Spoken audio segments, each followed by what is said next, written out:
Ahora, ¿qué hacemos cuando nos enfrentamos a un paciente que tenga una mordedura de serpiente? Ay, au. Me puse el vendaje compresivo, pero el dolor es puta insoportable.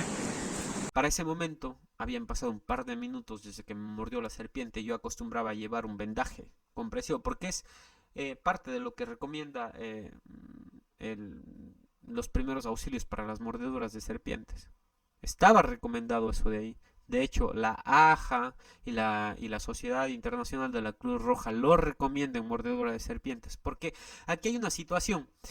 Lo que se cree es que el veneno, al ser proteínas que son bastante grandes y no pueden atravesar pues la vasculatura directamente hacia el torrente sanguíneo desde el sitio en donde fueron mordidos y que, sino más bien como está en el espacio subcutáneo, el sistema linfático va a movilizar estas proteínas o el veneno como tal hacia la vasculatura sistémica o hacia la circulación sistémica. Se cree que al hacer un vendaje de inmovilización compresivo con una venda elástica, se detiene el drenaje linfático y por tanto ese veneno se va a mantener ahí, no se va a ir sistémicamente. El gran problema de esto es que hasta el 80% de las mordeduras de serpientes en Ecuador, o creo que es más, el 80% es tanto de la Botrox, Atrox como de la Asper, es decir, de un vipérido. El efecto del veneno del vipérido, ¿recuerdan cuál era? Era hemotóxico y citotóxico. Sobre todo el segundo, lo citotóxico, si es que nos ponemos un vendaje compresivo, va a hacer que esas moléculas de veneno se acumulen ahí y terminen generando más necrosis, más daño local. Por eso, no está recomendado el vendaje compresivo. Hay un consenso de posición de, de la Asociación de Toxicólogos Clínicos en Estados Unidos que no recomienda el vendaje de presión e inmovilización en el ambiente prehospitalario para las mordeduras de serpiente de Norteamérica, sobre todo porque son crótalos, sobre todo crótalos. Y los crótalos tienen un mecanismo de acción muy parecido tanto al efecto al síndrome al síndrome hemotóxico como citotóxico. Concentrar esas moléculas tóxicas de veneno que dañan tejidos y que dañan músculo en un sitio termina generando muchos más problemas, si bien no la muerte, pero termina generando mucho más daño de los tejidos y por ende va a terminar generando mucho más daño a largo plazo. Por eso no se recomienda. En donde tal vez sí esté recomendado el vendaje de inmovilización y depresión es en la mordedura de las serpientes de la familia Elapidae, es decir, de las corales, porque ellas, recuerden la proteómica, no tienen efectos citotóxicos ni hemotóxicos, sino sobre todo esas proteínas se concentran en su mecanismo de acción en la placa neuromuscular. Por tanto, ahí tal vez sí está indicado un vendaje de inmovilización y presión, pero no en las serpientes que tienen efectos citotóxicos como hemotóxicos. Recuerden, no está indicado y no debería hacerse. En ese caso yo hice mal. Y bueno, por tanto al final la discapacidad permanente que genera es mayor. Como habíamos dicho, el antiveneno o el suero antiofídico es el único tratamiento eficaz para la mordidura de serpiente. Y todos los pacientes que son mordidos por una serpiente deben tener un suero antiofídico si es que la serpiente inoculó veneno y si es que tienen manifestaciones clínicas de envenenamiento. Cuando una serpiente inocula una X cantidad de veneno, es decir, una X miligramos de veneno, piensen en cualquier número, 100 miligramos de veneno, 10 miligramos de veneno, 500 miligramos de veneno. Debemos tener en cuenta que el suero antiofídico o el antídoto son inmunoglobulinas que neutralizan a este veneno. Por tanto, si pongo suero antiofídico y no neutraliza este veneno, tengo que poner más suero antiofídico para que se pegue a esas proteínas y a ver si neutraliza. Si es que una cantidad, dos sueros antiofídicos no neutraliza, tengo que poner otro hasta el punto en el que esa cantidad de suero antiofídico neutralice esa cantidad de veneno. Es decir, a tantos miligramos, si es que son pocos miligramos de veneno, voy a necesitar una cantidad específica de antiofídico. Es decir, el antiofídico tiene una capacidad neutralizante tope. Por cada miligramo de veneno hay tal cantidad de capacidad neutralizante. Por ejemplo, el suero antiofídico del Instituto Clodomiro Picado de la Universidad de Costa Rica, 10 mililitros de suero antiofídico polivalente neutralizan 25 miligramos de veneno de la Botrops asper, de la Botrops de la costa. 25 miligramos de la Botrox atrox, la Botrox que está en mi provincia, en Morona, Santiago. 20 miligramos menos, neutraliza menos miligramos de la lachesis muta. ¿Sí? Y aquí si sacamos cálculos, más o menos 420 miligramos es lo que inocula una lachesis muta como promedio. Y si es que 10 mililitros de suero antiofídico terminan neutralizando solo 20 miligramos del veneno de la lachesis muta, al final, ¿cuántos mililitros de suero antiofídico necesitamos administrar? ¿Qué sé yo? ¿20? ¿30? Muchos sueros antiofídicos. Pero aquí dice lachesis muta procedente de Colombia. Ahora, y esta es para la lachesis muta de Colombia y para la lachesis muta del Ecuador. Eso quiere decir tal vez que este suero antiofídico no fue desarrollado con venenos de nuestra zona. Por eso es la importancia de que nuestro sistema de salud desarrolle sus propios sueros antiofídicos con inoculando el veneno de las serpientes de nuestras zonas, porque eso va a ser más eficaz al suero antiofídico y que necesitemos menos suero antiofídico para neutralizar más veneno. Por ejemplo, aquí las serpientes de Costa Rica para la Botrops asper de Costa Rica, de Argentina, de Colombia, pero no hay de Ecuador. Debe haber un nuevo cuadro. Si quieren, esto está en el protocolo del Ministerio de Salud Pública para que lo evalúen más a detalle. Vamos a empezar a hablar específicamente ya del tratamiento. Habíamos dicho entonces que la cantidad de suero antiofídico que vamos a administrar a nuestros pacientes como antídoto para neutralizar el veneno de la serpiente es limitado. No es que un suero antiofídico o 3 sueros antiofídicos se les administra a todos. No, primero hay que clasificarlo en gravedad. Habíamos dicho que hay una tabla para clasificar el síndrome botrópico de las X, como leve, como moderado y como grave. Y cuando hablamos de leve, debemos administrar 4 frascos, porque con 4 frascos estaríamos neutralizando 100 miligramos de veneno. Es decir, 4 frascos, cada frasco neutraliza 25 miligramos. Con 4 vamos a neutralizar 100 miligramos de veneno, que habitualmente 100 miligramos de veneno están correlacionados con manifestaciones leves del envenenamiento. Pero si es que las manifestaciones clínicas son moderadas, según esta tabla que habíamos hablado al principio, cuando estábamos hablando de los síndromes, van a hacer falta 8 frascos porque hay más veneno dentro del sistema, hay más veneno producto de la mordedura. Es decir, 200 miligramos de veneno tienen que ser neutralizados, por tanto necesitamos 8 frascos. Si es que las manifestaciones son graves, es muy probable que la cantidad de veneno sea de 300 miligramos que inoculó la serpiente y por tanto debemos administrar 12 frascos de suero antiofídico que tengan la capacidad neutralizante de 300 miligramos de veneno. La forma en la que se administra en el adulto, en más volumen, 250 mililitros de solución salina, y en el pediátrico en 100, ¿de cuánto? De 4, 8, 12. ¿Cambia la cantidad de suero antiofídico que tienes que administrar a un paciente? No, solo cambia el volumen en el que diluyes. ¿Por qué? Porque al final la capacidad neutralizante es la misma. La cantidad de veneno que administra o inocula una serpiente en un niño, en un bebé o en un adulto es la misma, son los mismos miligramos y debemos tener la misma cantidad para neutralizar ese veneno. El síndrome lachésico. Habíamos dicho que en el síndrome lachésico, porque ellos inoculan una gran cantidad de veneno, porque la dosis letal 50 es de 6 miligramos por kilogramo de peso y 420 miligramos habitualmente harían falta para matar a un paciente, y que habitualmente estas serpientes inoculan 410 a 420 miligramos de veneno. Por tanto, a estas no hay que clasificarlas por gravedad. A estas, si es que estuvieran presentes las manifestaciones hemotóxicas, citotóxicas, más la estimulación del sistema nervioso parasimpático con toda esa sintomatología parasimpática, directamente lo clasificamos como un síndrome lachésico y administramos como grave 12 sueros antiofídicos. 12 sueros antiofídicos porque hay bastante veneno que neutralizar.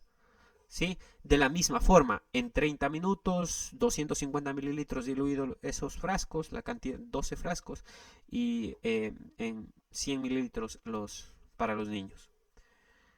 El síndrome lapídico, vamos a administrar directamente 10 frascos de suero antiofídico anticoral que neutralicen 10 miligramos de veneno, ¿sí? No se clasifica a estas por leve, moderada o grave. ¿Por qué? Porque habíamos dicho en un principio que la cantidad de veneno que ellas inoculan habitualmente se acerca o está casi siempre dentro de la dosis letal 50 para el veneno de esta serpiente. Pero, además de eso, otro tratamiento que se administra al paciente es primero atropina y luego neostigmina. Vamos a ver por qué. Las dosis las voy a dejar aquí, no voy a hacer mucho hincapié aquí, ¿sí? Pero tengan en cuenta una cosa. Si el veneno de la serpiente elapídica de la familia Elapidae, de las serpientes de coral, hace lo siguiente. Aquí tenemos a nuestra médula espinal. Sabemos que de la médula espinal, de la parte alta de la corteza cerebral, de la corteza motora, va a bajar un estímulo nervioso a través de los tractos espinales dentro de la médula espinal. Esta es la médula espinal que está dentro de nuestras vértebras. Entonces, esta médula espinal, que básicamente es un cableado que lleva o transporta estímulos eléctricos y químicos a través de los nervios, un cableado, finalmente va a salir a través de un nervio espinal, y ese nervio espinal es una neurona. Esta neurona va a transportar el estímulo eléctrico a través de su axón, va a viajar a través de su axón y finalmente se va a unir a un músculo. Esto se llama la unión neuromuscular. Dentro de la unión neuromuscular, si es que lo vamos acercando, vamos a irlo acercando, vamos a ir notando que esta unión neuromuscular va a terminar generando una especie de botón. Se llama botón sináptico. Esto es la sinapsis. En esta sinapsis vamos a tener a la neurona aquí, ¿sí ven? Y finalmente al músculo acá abajo, ¿sí? Aquí tenemos la unión neuromuscular. La unión neuromuscular, podemos notar aquí algunas cuestiones interesantes. Este es el nervio que baja, aquí es el botón sináptico, esta de aquí es la sinapsis. Aquí vamos a tener el espacio sináptico, que es una especie de espacio aquí. ¿Sí ven ese espacio? Luego tenemos acá el músculo. Aquí, esta es la superficie del músculo.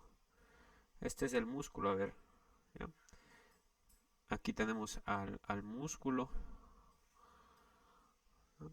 Y estas de aquí son vesículas que tienen dentro de sí acetilcolina.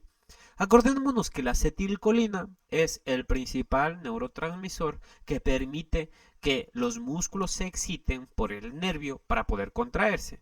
Y esos músculos, cuando la terminal sináptica, el nervio, el botón sináptico, segrega acetilcolina al espacio sináptico, a esta parte, va a bajar y finalmente se va a unir a los receptores de acetilcolina. Porque estas vesículas tienen acetilcolina, esta acetilcolina se va a unir a los receptores de acetilcolina, y estos receptores de acetilcolina lo que van a hacer es permitir que calcio entre a través de unas proteínas, ¿ya? Unas proteínas que son unas especies de canales para que entren al músculo. Y una vez que el calcio entra dentro del músculo, eso va a permitir que básicamente se generen algunas reacciones más o algunos procesos más dentro del músculo, pero finalmente se genere la contracción muscular. ¿Sí? Finalmente esta acetilcolina abrirá un canal de sodio, más canales de sodio, luego se abrirán algunos canales de calcio, entre otras cosas más. Sobre todo sodio, calcio no, calcio es más a nivel cardíaco, sobre todo sodio. El sodio va a ingresar, luego se va a despolarizar la membrana del músculo y bueno, aquí va a generar básicamente que el músculo se contraiga. Entonces, para que se contraiga el músculo necesitamos acetilcolina. Luego, la acetilcolina no puede quedarse ahí todo el tiempo. La acetilcolina tiene que, pues, degradarse. Y es cuando entra, bueno, ahí se va a contraer el músculo, ¿sí? Y como esta acetilcolina, digo, no se tiene que quedar mucho tiempo ahí, algo tiene que pasar. Y es que hay una enzima que se llama acetilcolinesterasa. Por eso es una enzima acetilcolinesterasa. Degrada o cambia o rompe, digámoslo así, a la acetilcolina, y al romperla deja de funcionar en los receptores de acetilcolina, en los receptores de acetilcolina del músculo. Entonces, como se ha roto esta acetilcolina finalmente es reciclada y nuevamente utilizada. Pero aquí la acetilcolina, lo que pasa es que cuando el veneno de la serpiente de la familia Lapidae llega, va a bloquear los receptores de acetilcolina. Y si es que bloquea los receptores de acetilcolina, ¿qué es lo que va a pasar? El músculo va a tener parálisis flácida. ¿Por qué? Porque la acetilcolina va a bajar y ya no va a tener en dónde estimular los receptores para que entre sodio y el músculo se contraiga. Y entonces, al no poderse estimular, el músculo se va a volver flácido y no se va a poder contraer. Entonces, aquí llega al rescate algo. Si se sigue segregando acetilcolina, el problema es que la acetilcolinesterasa siempre va a terminar degradándola para que deje de funcionar. Imagínense tener acetilcolinesterasa más el veneno de la serpiente coral aquí bloqueando los receptores. Es como que no le conviene mucho al músculo. Entonces, en ese sentido, ¿qué es lo que tenemos que hacer? Bloquear a esta acetilcolinesterasa para que cada vez que se secrete la acetilcolina se quede ahí, concentrada en una cantidad enorme y que no se degrade por la acetilcolinesterasa. Y al estar en una cantidad enorme, tal vez en algún momento se llegue, porque empieza a concentrarse tanto dentro del músculo la acetilcolina, y no solo hay en un montón de partes del cuerpo, o sea, se empieza a acumular porque ya no hay acetilcolinesterasa, porque la bloqueamos, y ese bloqueo de la acetilcolinesterasa aumenta la concentración de acetilcolina dentro de la unión neuromuscular, y al aumentar la concentración en la unión neuromuscular, eso provoca que algunas acetilcolinas sí estimulen algunos receptores y permitan que sodio entre y permitan que el músculo se contraiga. Imagínense que este músculo es el diafragma para respirar, o algunos músculos accesorios de la respiración. Eso le va a beneficiar al paciente. Entonces, en ese sentido, lo que tenemos que hacer es bloquear a la acetilcolinesterasa con neostigmina. La neostigmina, su mecanismo de acción es ese, bloquear a la acetilcolinesterasa. Eso aumenta el tono del sistema nervioso autónomo. El sistema nervioso autónomo en su división parasimpática. La parte parasimpática es la encargada de un montón de funciones, no nos vamos a meter por ahí, pero la situación aquí es, al aumentar el tono parasimpático, se libera más acetilcolina, pero no es específica del músculo. Lo que va a pasar es que se libera acetilcolina por todas las partes del cuerpo. Y eso al final no es tan bueno porque parecería un toxíndrome colinérgico. Es decir,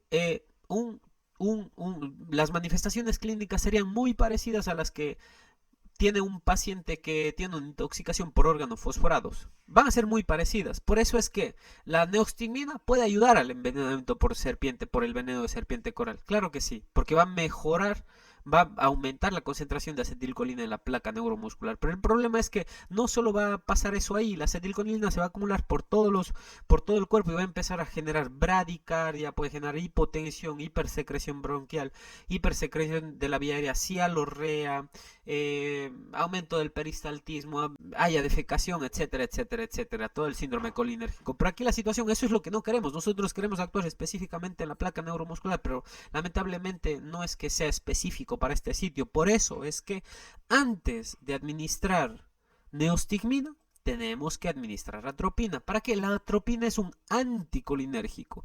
Y lo que va a hacer la atropina es bloquear a la acetilcolina de la parte del sistema nervioso autónomo para que la acetilcolina se concentre solo en la placa neuromuscular y que de esa forma bloqueemos al sistema nervioso autónomo en su división parasimpática, y al bloquearlo eso nos va a permitir que todos los otros síntomas secundarios a la neostigmina no se presenten, o bueno, se presenten en menor cuantía. Aquí la situación está en que la neostigmina, cuando no se administra con atropina, el paciente le puede ir muy mal. Por eso es que primero preparamos al paciente con atropina para que se bloquee el sistema nervioso parasimpático. El paciente se va a secar su vía aérea, se va a poner rosado, se va a poner midriático. Aparte de eso, puede causar un poco de taquicardia, un poco de ansiedad. Entonces, una vez que le pasa eso al paciente, vamos a administrar neostigmina, y cuando se administra neostigmina hay que irle administrando, pero muy, muy, muy atentos de la frecuencia cardíaca, de la presión arterial, porque podría desencadenar nuevamente una estimulación parasimpática. Por eso es que Estos pacientes, por mordedura de coral, también está indicado administrar neostigmina y atropina.